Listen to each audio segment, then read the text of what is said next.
आज क्लास में हम पढ़ने जा रहे हैं विकास के प्रकारों के बारे में। इससे पहले हमने पढ़ा था कि विकास होता क्या है और विकास के क्या मायने होते हैं। जब मैं बात करती हूँ विकास की, तो किसी भी इंसान का शारीरिक रूप से वजन बढ़ना या फिर उसकी हाइट बढ़ना विकास नहीं होता है, क्योंकि विकास के अंदर बहुत सारे पक्ष होते हैं। जैसे कि उसकी गुणात्मक विकास, यानी कि जब वो अपने गुणों का विकास करता है तो वो क्या होता है, वो सही मायनों में हम कह सकते हैं कि विकास होता है। अब इसी के अंतर्गत हमारे सामने बहुत सारे विकास के प्रकार होते हैं। जैसे कि मैं कहूँ शारीरिक विकास, मानसिक विकास, सामाजिक विकास, नैतिक विकास और संवेगात्मक विकास। तो हमने बेसिक उसका अर्थ समझ लिया है कि आखिर विकास होता क्या है। और जब हमने यह समझा कि विकास सिर्फ शारीरिक रूप से ना होते हुए, यानी कि उसकी वजन या फिर उसकी किसी भी बच्चे का वज़न या फिर किसी इंसान की हाइट से सिर्फ कद, या फिर मैं कह सकती हूँ कि कद से ना होते हुए बल्कि बहुत सारे पक्षों का जुड़े होते हैं, जैसे मानसिक विकास, सामाजिक विकास, नैतिक विकास और संवेगात्मक विकास। अब हमें इन सब विकासों को धीरे धीरे समझना है और जानना है कि ये जो विकास है एक बच्चे के जीवन में या फिर मैं कह सकती हूँ कि एक वयस्क के जीवन में क्या भूमिका रखते हैं। तो आइए एक एक करके इन विकासों को हम पढ़ेंगे और समझेंगे कि ये विकास क्या होते हैं। तो पहला हमारे सामने क्या है, पहला है शारीरिक विकास। तो शारीरिक विकास से आप सीधा समझ सकते हैं कि जब एक बालक का विकास, उसका आंतरिक रूप से विकास या फिर मैं कहूँ कि उसके आंतरिक अंगों में विकास होगा और उसके बाहरी अंगों में परिवर्तन होंगे। तो ये क्या होता है, ये विकास होता है। अब इसके अंतर्गत उसके कद भी हो गया, उसकी हाइट भी हो गई और वजन भी हो गया। अब मानसिक विकास की मैं बात करूँ तो मानसिक विकास में क्या होता है कि जब एक छोटा बच्चा धीरे धीरे, यानी कि जब शैशव अवस्था में होता है, तो उसकी बुद्धि का विकास इतना नहीं हुआ होता है। अब वो जैसे जैसे अपने समाज में चीज़ों को देखता है अपने बौद्धिकता के आधार पर, तो उसके अंदर सोचने की, देख कर, छू कर, समझ कर, स्मरण कर कर उसकी चीज़ें, उसकी मानसिक विकास होता है। तो इसके अंतर्गत ये मानसिक विकास होता है। अब सामाजिक विकास की मैं बात करूँ तो सामाजिक विकास होता है कि जब एक छोटा बच्चा, जो उसका जो दायरा होता है वो बहुत कम होता है, जैसे स्कूल होता है, और दूसरा क्या होता है, दूसरा होता है उसका आस पड़ोस। पर धीरे धीरे यही चीज़ें उसकी बढ़ती रहती है और वो अपने समाज में आता है, अपने माता पिता, अपने दादा दादी, उसके भाई बहन, उसका ये छोटा सा दायरा जो उसके समाज में होता है, जैसे जैसे उसकी उम्र बढ़ती है वो क्या होता है, व्यापक हो जाता है, यानी कि बहुत बड़ा हो जाता है। और यहीं से उसे सामाजिकता का पता चलता है और उसके अंदर जो समाज में, वो जिस समाज में पल बढ़ रहा है उसको लेकर चीज़ें समझ में आती हैं। अब नैतिक विकास की मैं बात करूं तो नैतिक विकास का सीधा मतलब यह होता है कि जब एक बालक को, एक बच्चे को सही और गलत में फ़र्क समझ में आने लगता है। और ये छोटे बच्चों में कैसे शुरुआत होती है इसकी, जब वो अपने माता पिता के दिखाए हुए रास्ते पे आता है या फिर उसके माता पिता उसे बोलते हैं कि ये चीज़ें सही हैं और ये चीज़ें गलत हैं। तो ये नैतिक विकास के अंदर आता है, उसके मूल्य, उसके सिद्धांत में ये सब यहाँ पे हम बदलाव देख सकते हैं। अब संवेगात्मक विकास क्या होता है, यानी कि इमोशनल। अब देखिए यहाँ पे हर एक इंसान का सोचने का, समझने का तरीका अलग होता है। अब यहीं पे भावनाओं का रूप सामने आता है, जैसे एक इंसान किसी अवस्था में कैसे बिहेव करेगा, यानी कि उसके अंदर किसी चीज़ को देख के कैसे उसके अंदर इमोशंस आएंगे संवेगात्मक रूप से। तो ये संवेगात्मक रूप से हम इसमें पढ़ेंगे, ठीक है। तो इसे थोड़े से और डिटेल में हम यहाँ पे पढ़ने की कोशिश करते हैं। तो आइए आगे इन चीज़ों को हम धीरे धीरे डिटेल में पढ़ते हैं। तो देखिए शारीरिक विकास, जो मैंने आपको बताया, शारीरिक विकास क्या होता है। शारीरिक विकास वह विकास मैंने आपको जैसे बताया कि जहाँ पे एक बच्चे का सिर्फ कद और हाइट बढ़ना, कद या फिर मैं कहूँ कि वजन बढ़ने से ना लेते हुए इसके अंदर बहुत सारी चीज़ें आती हैं। लड़का हो या फिर चाहे लड़की, ये हम इन दोनों में ही अलग अलग चीज़ें देखते हैं। तो शारीरिक विकास का सीधा मतलब है कि बालक के विकास जिसमें बालक का भार, यानी कि भार से मेरा क्या मतलब है, वजन, में शारीरिक ढांचे और आंतरिक और बाहरी अवयवों का विकास होता है। आंतरिक और बाह्य अवयव मतलब उसके आंतरिक अंगों में परिवर्तन होता है, और बाहरी अवयव मतलब उसकी हाइट, वेट, ये सब में परिवर्तन आता है। ये क्या होता है, ये एक शारीरिक विकास होता है। जैसे शारीरिक ढांचे में भारी परिवर्तन, आंतरिक ढांचों में परिवर्तन। जो मैंने कहा कि एक बच्चे का क्या, बच्चे के कद में, उसके वजन में, उसके आंतरिक और बाहरी अवयव में जब परिवर्तन आने लगता है तो वो शारीरिक विकास के अंतर्गत आता है। तो इसकी जो डेफिनेशन इस प्रकार से है, विकास जिसमें बालक का भार, शारीरिक ढांचे और आंतरिक और बाहरी अवयव का विकास होता है। जैसे शारीरिक ढांचे में भारी परिवर्तन और आंतरिक ढांचों में परिवर्तन, ये क्या होता है, शारीरिक विकास होता है। अब आगे देखते हैं। आगे है मानसिक विकास। अब देखिए, जब एक छोटा जो बच्चा होता है उसके सोचने समझने की शक्ति का हम कह सकते हैं कि उसमें बढ़ोतरी कैसे होगी। वो इस प्रकार से होती है, जब एक छोटा बच्चा धीरे धीरे अपने आसपास माहौल में जब बड़ा होने लगता है तो पहले अपने माता पिता को देखेगा, माता पिता के स्पर्श को पहचानेगा, अपने दादा दादी के स्पर्श को पहचानेगा। यानी कि वो चीज़ों को कैसे देख समझ रहा है, अपनी मानसिकता के आधार पर। यानी कि जब वो चीज़ों को देखता है, छूता है, जब उसे याद करता है, जैसे कि मैं कहूँ कि एक माँ का स्पर्श जो होता है, बच्चा बहुत जल्दी सबसे पहचानता है क्योंकि वो उसके साथ में रहता है ना। अब धीरे धीरे उसके पिता का स्पर्श हो गया, उसके दादा दादी का स्पर्श हो गया, तो वो छोटा जो बच्चा जो होगा इनको देखेगा, इनको छुएगा, उनके पास में आएगा, तो वो उस मानसिक अवस्था के आधार पर वो उसको पहचानने लगता है। अब आप देखेंगे छोटा जो बच्चा होता है, अगर कोई पड़ोसी इंसान, या फिर मैं कह सकती हूँ कि अगर आसपास पड़ोस से कोई इंसान आता है उसके पास में, तो उसके पास में जाकर उसके वो रोने लगता है। वो क्यों रोने लगता है, क्योंकि उसके मानसिक स्तर के आधार पर वो उसे नहीं पहचानता है। अब जैसे जैसे वो उसे रोज मिलेगा उन इंसान से, तो वो उसे याद, मतलब उन्हें वो स्मरण हो जाएंगी। तो उससे क्या होगा कि उसकी उसमें बदलाव आएंगे मानसिक स्तर पे, क्योंकि वो चीज़ों को क्या कर रहा है, वो दूसरी चीज़ों को देखने लग रहा है, यानी कि देख रहा है, उनको छू रहा है ना। तो ये सब चीज़ें उसके सामने आती हैं। तो यही एक हम कहते हैं कि जब एक बच्चे का क्या होता है, मानसिक विकास होने लगता है। अब इसके अंतर्गत मैं कह सकती हूँ कि सिर्फ मानसिकता के आधार पर नहीं, तो वो धीरे धीरे जब अब वो थोड़ी और उम्र में जब बढ़ेगा, 5 से लेके मैं कह सकती हूँ कि 6 साल के बीच में उसके सोचने की क्षमता किस प्रकार से होती है, यही होती है, वो काल्पनिकता के आधार पर रहता है, उसको चीज़ें कल्पनाओं के आधार पर समझ में आ रही होती है। और वहीं पे कहीं जब बच्चा 12 से लेके 13 साल तक की उम्र तक पहुंचता है तो वो लॉजिकल थिंकिंग करता है, यानी कि वो एक, मैं कह सकती हूँ कि हर चीज़ का प्रमाण मानता है। क्यों? क्योंकि उसकी मानसिक क्षमता में बढ़ोतरी होती है। तो यही जो मानसिक विकास जो होता है, जो समय के साथ बच्चों में बदलाव आते हैं मानसिक स्तर पर, वो एक मानसिक विकास का रूप हम कह सकते हैं कि इसमें हम चीज़ें देखते हैं। अब यहाँ पे बच्चे अब धीरे धीरे क्या करते हैं, अपने समस्याओं को भी समाधान करने लगते हैं एक स्तर के बाद, है ना, अपने मानसिक स्तर पे।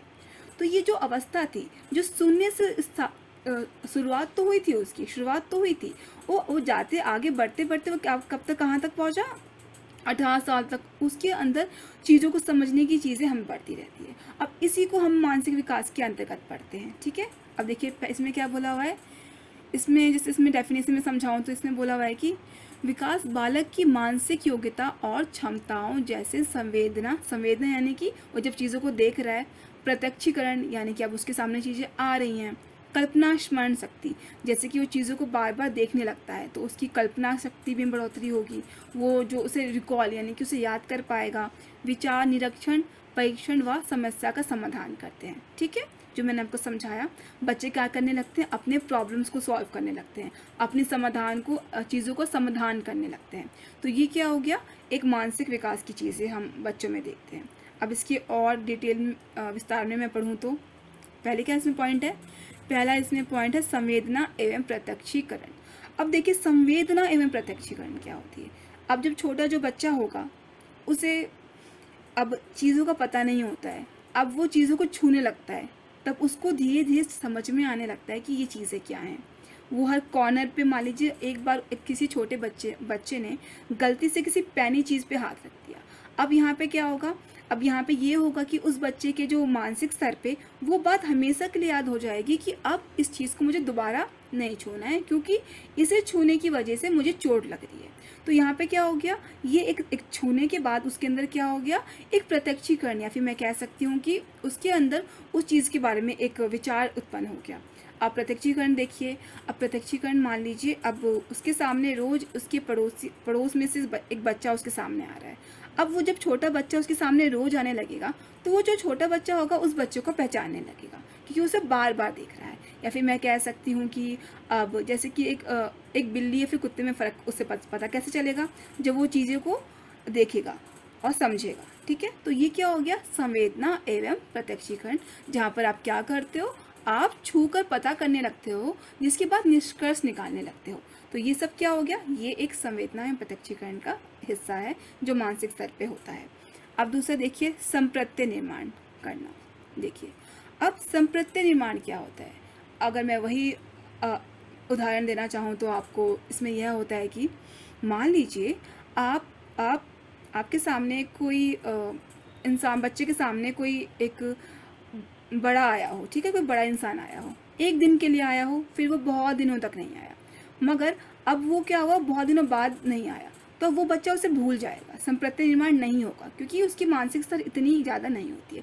मगर वही अगर यहाँ पे बच्चे की उम्र ज़्यादा है, या फिर 8 साल या फिर 10 साल, तो क्या होगा, यहाँ पे जब वो इंसान दोबारा उसके सामने आता है तो वो संप्रत्यय निर्माण कर लेगा, यानी कि उसे चीज़ कर वो अपने जो पुराने अनुभव है, यानी कि जो उसके पास जो पुरानी उसके लिए उसके दिमाग में जो छवि थी वो आ जाएगी। तो ये क्या होता है, संप्रत्यय निर्माण होता है, जहाँ पर आप क्या करते हो, अपने पुराने अनुभवों से आप एक जो आपके पास पुराना जो आपके पास ज्ञान है उसके आधार पर एक विचार में कह सकती हूँ कि निर्णय लेते हो या फिर चीज़ों को समझते हो। तो ये क्या होता है, ये होता है संप्रत्यय निर्माण। क्या बोला है इसमें, देखिए, संप्रत्यय निर्माण में बोला हुआ है कि वह अनुभव जिसके माध्यम से हम अपने पुराने अनुभव और एवं ज्ञान से नवीन निर्णय ले सकें। यानी कि आपके पास पुराना, बच्चे के पास पुराना ज्ञान क्या था कि उसने उस इंसान को पहले से देखा था, अब उसके सामने जब वो दोबारा इंसान आया तो उसने उसे पहचान लिया। तो ये क्या हो गया, संप्रत्यय निर्माण हो गया। अब हो गया स्मरण शक्ति। स्मरण शक्ति में देखिए क्या होता है, जब आप अपनी क्या करते हो, आप अपनी समस्याओं को समाधान करने के लिए अपनी कह सकती हूँ कि अपनी स्मरण शक्ति का इस्तेमाल करते हो, कि आपके पास जो भी ज्ञान है उसके आधार पर आप चीज़ों को समझते हो और क्या करते हो, अपनी समस्याओं को समाधान करते हो। तो इसमें क्या बोला हुआ है, पुरानी चीज़ों से अपनी वर्तमान चीज़ों से समझ से स्थापित करके अपनी समस्याओं को समाधान करना। यानी कि जो आपके पास पुराना ज्ञान पड़ा है उसके आधार पर आप अपनी नई समस्याओं का समाधान कर रहे हैं, यानी कि अपनी स्मरण शक्ति का इस्तेमाल कर रहे हैं। ठीक है, अब आगे देखिए, आगे बोला हुआ है समस्या समाधान। यानी कि आप क्या करते हो, अपने मानसिक स्तर पे, यानी कि मान लीजिए आपके सामने ऐसी समस्या आ जाती है, ठीक है, कोई प्रॉब्लम आ जाती है, तो आप कैसे समाधान करोगे उसका, आप अपने पूर्व नॉलेज के आधार पर, यानी कि पूर्व ज्ञान के आधार पर आप समस्या का समाधान करते हो। तो ये सब चीज़ें इसमें आती है। ठीक है, तो इसमें क्या बोला है, पूर्व के ज्ञान अथवा वर्तमान से संबंधित से लेकर अपनी समस्याओं का समाधान। यानी कि आप अपनी प्रॉब्लम को सॉल्व करने के लिए क्या कर रहे हो, अपने पूर्व ज्ञान का इस्तेमाल कर रहे हो, यानी कि जो नॉलेज आपके पास पहले से है आप उसका इस्तेमाल करते हुए अपनी चीज़ों को सॉल्व कर रहे हो। तो मानसिक विकास में हम ये सारी चीज़ें पढ़ते हैं। ठीक है, जो आपको अच्छे से समझ में आ गई होगी। संवेदना और प्रत्यक्षीकरण क्या होता है, जब आप चीज़ों को बच्चा चीज़ों को समझने लगता है। प्रत्यक्षीकरण यानी कि जब कोई चीज़ आपके सामने आ जाए, आप उसके बाद क्या निष्कर्ष निकाल रहे हो उस चीज़ के बारे में। यानी कि आपके सामने अगर कोई पेंटिंग आ जाती है, मान लीजिए कोई फोटो आ जाती है, तो आप क्या समझोगे, उससे बच्चा क्या समझता है उसके बारे में। संप्रत्यय निर्माण यानी कि उस चीज़ के बारे में आपके पास जो नॉलेज पड़ी हुई है। जैसे कि मैंने आपको एग्जांपल दिया था कुत्ते और बिल्ली का, बच्चे के पास अगर ये नॉलेज होगी कि बिल्ली और कुत्ते में फ़र्क क्या होता है, वो आसानी से कर लेगा संप्रत्यय निर्माण, यानी कि उसको देखने के बाद, है ना। अब स्मरण शक्ति क्या होती है, जब आप अपनी समस्याओं का समाधान किस प्रकार से करोगे, अपने पास मौजूद पहले से ज्ञान के आधार पर आप क्या करते हो, उस स्मरण शक्ति का इस्तेमाल करते हुए अपने ज्ञान को, क्या मैं कह सकती हूँ कि अपनी चीज़ों को करते हो। ठीक है, समस्या को समाधान करते हो। समस्या समाधान में भी आपने पढ़ा सेम चीज़ है कि आप अपने नॉलेज का इस्तेमाल करते हुए क्या करोगे, अपने जो आपका जो ज्ञान का इस्तेमाल करते हुए अपने जो आपके पास दिक्कतें हैं या फिर आपके प्रॉब्लम्स है, आप उसको क्या करते हो, सॉल्व करते हो। ये तो मानसिक विकास के सारी पक्ष जो महत्वपूर्ण है और हमें पढ़ना है। ठीक है, अब आगे देखते हैं। आगे बोला है सामाजिक विकास। अब देखिए सामाजिक विकास से आपको क्या समझना है, पहले आप ये सीखिए। अब मैं समाज की बात करूं तो एक बच्चे का समाज की आप बच्चे के नज़रिए से सोचिए, या फिर आप खुद सोचिए जब आप छोटे होते हैं तो आपका समाज क्या था।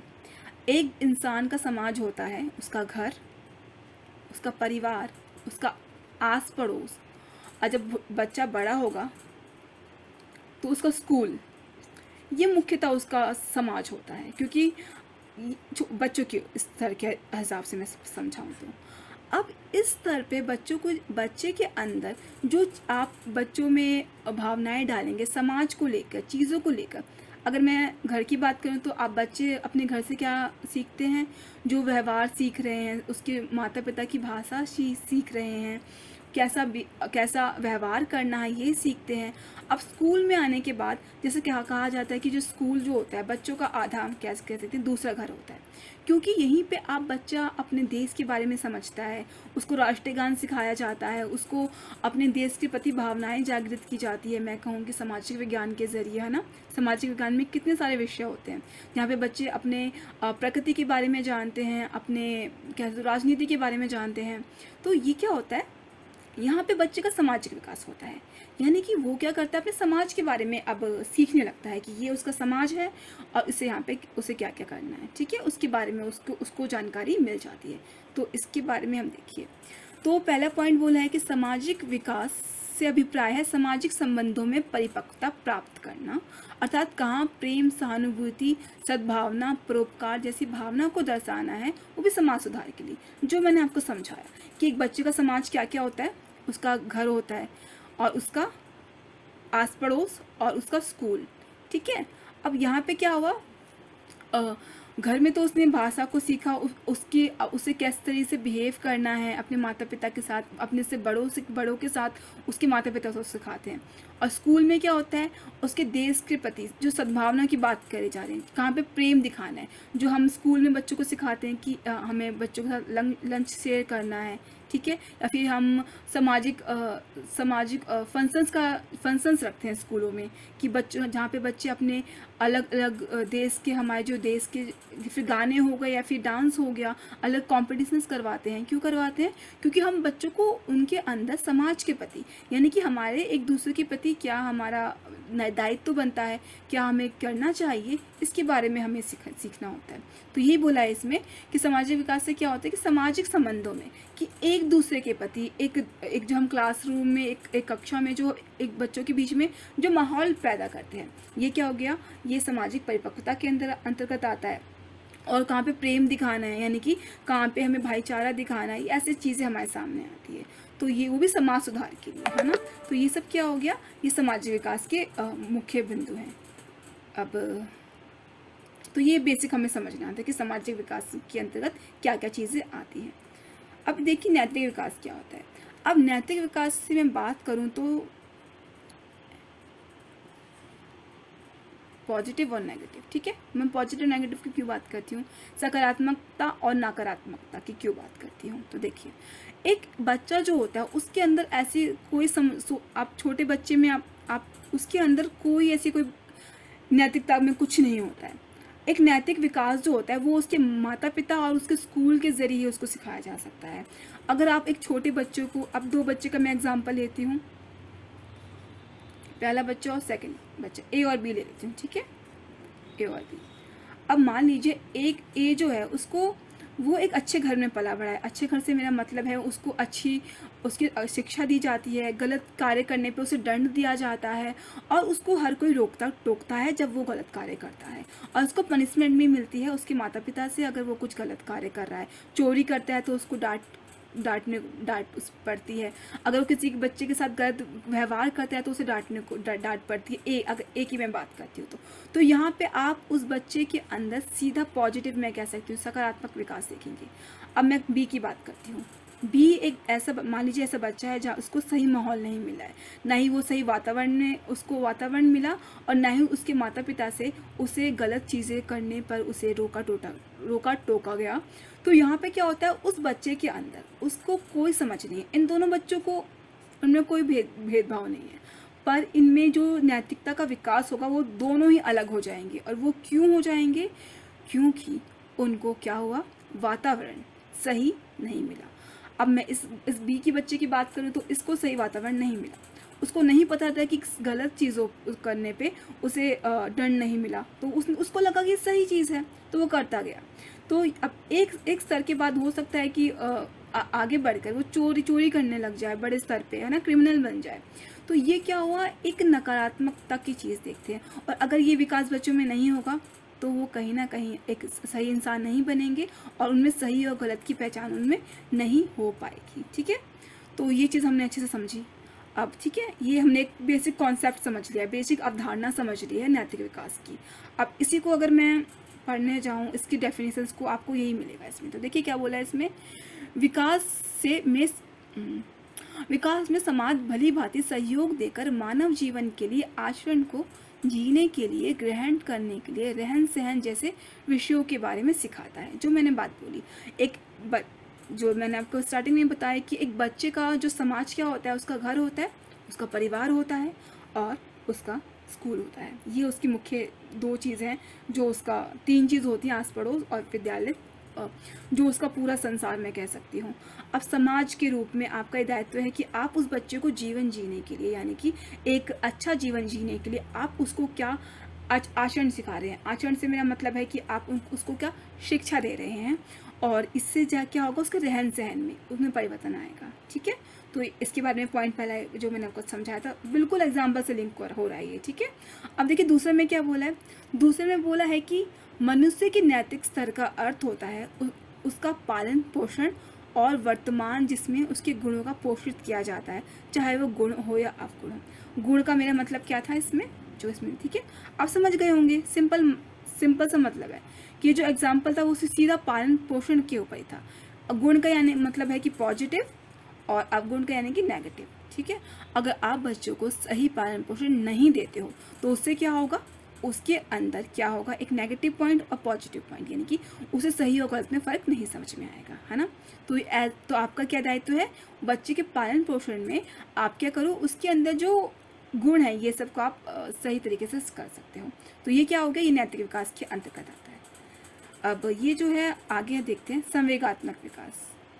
तो संवेगात्मक विकास का मतलब यह होता है कि आपके अंदर क्या बदलाव आएंगे, यानी कि विभिन्न परिस्थितियों में, यानी कि एक अलग अलग परिस्थितियों में आपके अंदर क्या बदलाव आता है। मान लीजिए आप सीढ़ी पर चढ़ के गए हैं, तो आपके अंदर आपकी धड़कनें तेज हो जाती हैं इस तरीके से, या फिर अगर आप घबरा जाते हैं कहीं पे तो तब भी आपकी धड़कनें फास्ट हो जाएंगी।